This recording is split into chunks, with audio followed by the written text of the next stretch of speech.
Quick note before we get started, I use the word ports a lot in this video, but I'm using it as kind of a general term.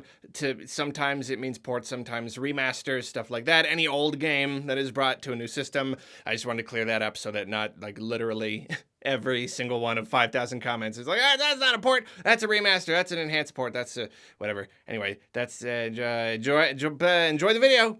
Bye. Hello, my beauteous viewers, and welcome to In Defense Of, where I defend things in video form and put it on YouTube, and you can watch it if you want. So Nintendo recently had their very first Nintendo Direct of the year, and surprise, surprise, it was a Direct Mini. However you might feel about the showing, or wherever you stand on the idea of a bigger Direct coming in the next few weeks, I'm pretty darn skeptical, but that's not what we're talking about today. One thing is certain, that Direct Mini featured a lot of ports. In fact, it was nearly all ports.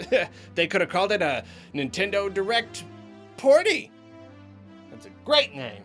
I'd say the majority of gamers are supportive of so many ports, but I still see a whole lot of people grumbling about it for one reason or another. So I want to take some time and really talk about why ports coming to the Switch is only a good thing. Why I say hitch up your shorts for lots of Switch ports.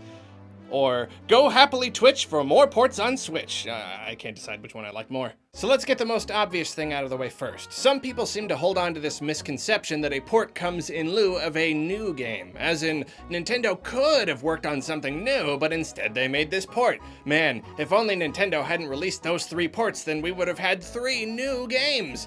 Thing is, that's not really how it works. Now, I won't pretend like I know everything that goes on in the industry, and each case is potentially different, but a port of a game is not often handled by the studio that originally developed it. Smaller indie devs, sure, they've usually got to do it themselves, but traditionally, when you're looking at a big publisher like Nintendo or Bethesda or whoever, the job is given to a smaller studio or a studio that specializes in ports. For instance, look at Panic Button. They're porting experts, porting artists. They've ported tons and tons of games to new systems, including their superb port job on the Switch version of Doom. Sometimes you get a publisher that's a little more protective with its titles, like Nintendo. They never want to just throw a game source code at a studio and say, call me when you're done.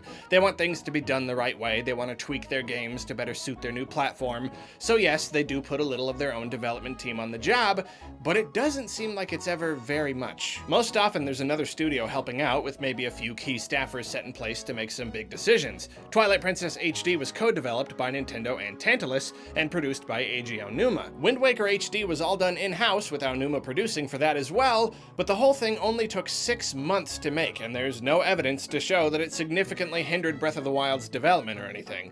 Basically, it just plain takes less time and money to port a game than it does to make one in the first place. I mean, think about it, it only makes sense. There's writing and designing and building a game from the ground up, and there's getting it to run on a new system. That's a big difference, even if you're looking at a few new characters or gameplay tweaks or what have you.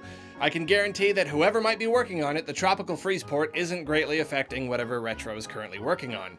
Hyrule Warriors wasn't even developed by Nintendo, so there's no way that's affecting anything else. They could release Hyrule Warriors on every Nintendo system until the end of time, and it wouldn't be any skin off our backs. And Omega Force doesn't seem to have any problems making their own games along with Hyrule Warriors ports, so I guess it's no skin off the backs of their fans either. So then, okay, you could argue that these ports at the very least allow Nintendo to get lazy. Maybe repackaging an old game means they don't have to release as many new games within whatever time frame. And I mean, that's sorta true. Ports are a very convenient way to help fill the gaps between new releases, but again, it's a matter of resource management. It's not like Nintendo has X amount of games they're going to produce this year, and any ports just fill up those slots. They're always developing new games. Their major studios are always working on the next thing. If small amounts of their resources are strategically put toward making ports in order to fill those gaps, it's not laziness, it's necessity. They make some quick money to keep shareholders happy, and we've got stuff to play between the major releases that obviously take a lot more time to make and are harder to stack next to each other. And might I add, I might be more inclined to believe that Nintendo was resting on their laurels with these ports if they weren't also bringing the big new stuff, which they very obviously are. This year is still lacking a little in the way of confirmed big hitters, but considering how much time there is ahead of us for Nintendo to announce new stuff and how amazing last year was, I find absolutely no reason to seriously worry that 2018 will be nothing but ports or something like that. If they end up not announcing a single additional game for this year, hit me up and we'll talk about disappointment. But right now, I trust him. So now that we've established that ports generally do nothing to negatively affect regular game development, and thus do nothing to negatively affect any consumers, we should just call it a day. Because frankly, that feels like reason enough. Ports don't hurt you, so if you don't want them, ignore them. The end. But we're here and we're already talking about it, so we might as well keep going. Next is another point that feels pretty obvious, but it's of particular importance when you're talking about Wii U to Switch ports. Not everyone has played every game. The Wii U in particular didn't sell a lot of units, but it had lots of good games. I talked about this a bit in my video on Wii U to Switch ports. Basically, Nintendo spent a lot of money making some of these games, and not a lot of people got to play them, so it only makes sense to bring them over to the Switch. It's purely a good thing. The Switch is selling like crazy. It's gonna have a huge install base soon. I would go further than saying porting these games over is a good idea, and instead say not porting these games over would be a crime.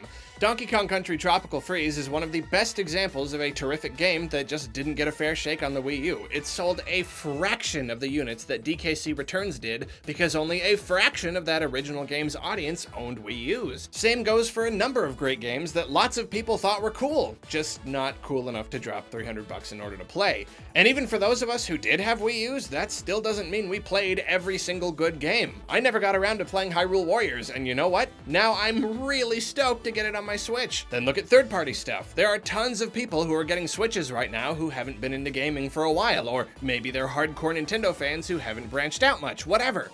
All sorts of amazing third-party games are coming over from the other systems, and they're reaching new audiences. Dark Souls is a humongously popular game, and now it gets a chance to sink its claws into a whole new crowd of people. And this leads us to my next point. Third-party ports like Dark Souls and Doom and Skyrim and Resident Evil all help diversify the Switch's library. And a diverse library is a healthy library. It means your platform appeals to as many people as possible. And it also means that consumers are more likely to be exposed to new types of games they might not have considered playing in the past. It's no secret that Nintendo has often struggled with having something of a kiddie image. Sometimes this isn't exactly their fault, as you don't have to be a kid to enjoy a game just because it's colorful like their games often are. That's just a personal hang-up some people have. But admittedly, there have been times Nintendo could have done a little more to try to stave off that image. Whoshi! It's a double Yoshi explosion! So naturally, this diversity is really important, and it's not just an issue of ratings either. It's not a simple matter of including some gory M-rated games so the kids have Mario and the adults have Doom. It also has a lot to do with gameplay. Doom isn't just worth something because it's for an older audience, but because it's a fantastic first-person shooter, which is something Nintendo doesn't traditionally make outside of like Metroid Prime games, which are really more like first-person adventures. The same goes for any number of games in any number of genres. Third-person zombie blasting horror, sprawling Western fantasy RPG, soccer with a car, all stuff that you wouldn't get with just Nintendo alone.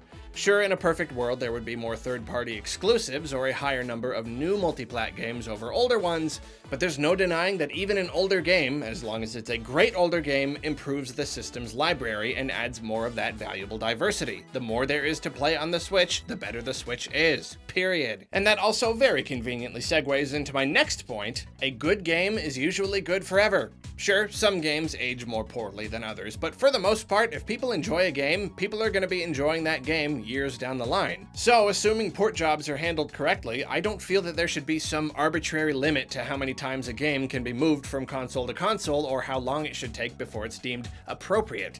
I mean, look at the Virtual Console. It's essentially a collection of ports, or ROMs, or whatever. It means they're old games. They were on the Wii, then they were on the Wii U, now we're eagerly waiting to get some Virtual Console games on Switch.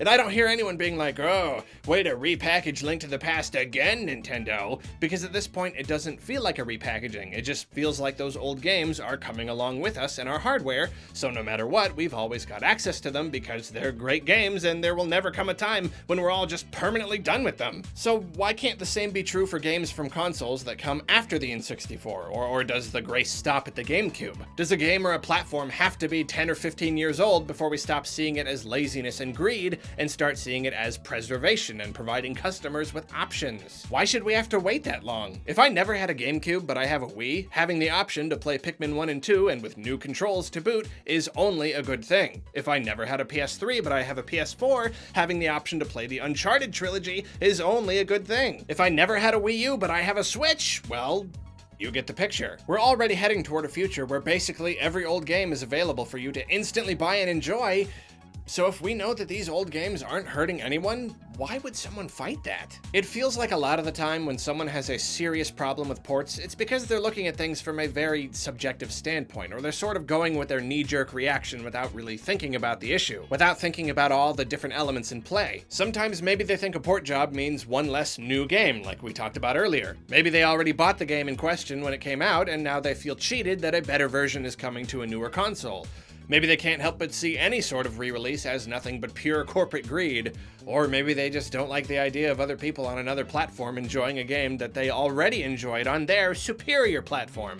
If that last one's the case, then I really can't help you. That's that's called elitism, and that's a problem you'll have to work out on your own. But at the end of the day, good ports mean one thing and one thing only for customers: choice. Ports mean more games to choose from, and if you've already played a game that gets ported, it means now you've got the option to play it on another system if you so desire. Yes, issues can arise. Some ports are not good ports. They're sloppy or buggy or broken or any number of things. Sometimes companies can charge an amount of money for a port that's not exactly hitting any sweet spots. But in either of these cases, it's hard to get too upset, because if something like this ruins a port for you, then, well, don't buy it.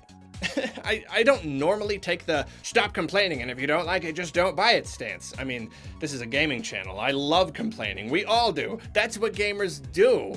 But in this case, I do kind of take that stance. If someone botches a port or charges way too much for it, that original game is still intact for people to go play. And heck, prices go down over time. Just wait for a drop or a sale if a port is too expensive. Sure, if you never had such and such system, so you're looking forward to playing a game on a system you do have and the port ends up disappointing, then yeah, that's a problem, but that's a problem with game companies, not a problem with ports themselves, so it's hardly even worth mentioning. All this talk of choice leads me to my final argument. Many games have been ported to many systems over the years, but the Switch is perhaps the best little port machine possible.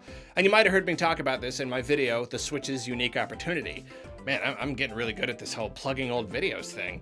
Anyway, ports and remasters on other consoles have boasted improved graphics and performance or extra content or whatever, but the Switch provides what is perhaps the greatest incentive to buy an old game ever. You know what it is, it's portability. For someone like me who loves gaming away from the TV and has such a busy life that the ability to pick up a game no matter where he is in the house and be playing it in mere seconds has changed his entire gaming life, this is everything. At the end of 2016, I got a PS4, and a few months later, naturally, I got a Switch. My PS4 is amazing. I love it, and I've got a huge stack of games for it that all look incredible. I've never seen graphics this gorgeous. But the hours I've put into that thing are a tiny fraction of the hours I've put into my Switch. I mean, a teeny, tiny little fraction. The handheld aspect is just that important, and the more I play my Switch, the more I don't want games on other platforms. I want every single game in the world to be on my Switch, whether it's something new or something I've played a million times already. If I've got the option between playing a game on my Switch or playing it on my PS4 or PC with way better graphics and frame rate and all that, I'm gonna pick Switch 95% of the time. And I know not everyone feels this way. There are plenty of people who never take their Switch out of its dock, but it sounds like there are lots and lots of others who are like me. And for us, ports of old games and multiplats alike have never been more appreciated. Portability gives any and all games a great reason for being on the Switch. Forget every other argument I've made in this entire video. A game being ported to the Switch means you can play it on the Switch. And that right there is all this guy needs to hop on board the port train. So I say now to the skeptics, don't have a toot about Switch ports, my dude. Eat cheese on a plate, cause Switch ports are great. Now, I've got a very special assignment for you commenters. Give me your slogan that tells the world how much you like Switch ports. And if you don't like Switch ports, then, well, go read some of the slogans. I'm literally 100% sure they'll change your mind. Because you'll be strong like Logan when you hear a good slogan. How would you like to see the greatest list of names in all of existence? Shwa, there it is, up there. Those are my top patrons on Patreon, and this channel is running in no small part thanks to them. If you would like to help support this channel, you can head to Patreon, where you can get behind-the-scenes updates on what I'm working on for as little as $1 a month. Thank you for watching. If you ever meet someone with one of those names, give them a big hug, just completely assume it's the same person, and you have a good day.